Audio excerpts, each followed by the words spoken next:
The best way to navigate in SketchUp is by using wheel mouse, then using the icons. Like example, if you want to orbit, you can click these icons and will be orbit or rotate your drawings.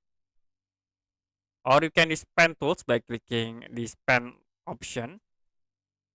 And to zoom in, zoom out, you can use these icons. But very easy if you use the wheel mouse, you can press the wheel mouse to be show for the orbit tools.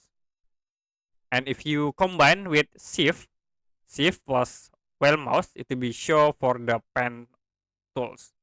And to zoom in, zoom out, you can scroll up and scroll down the wheel mouse.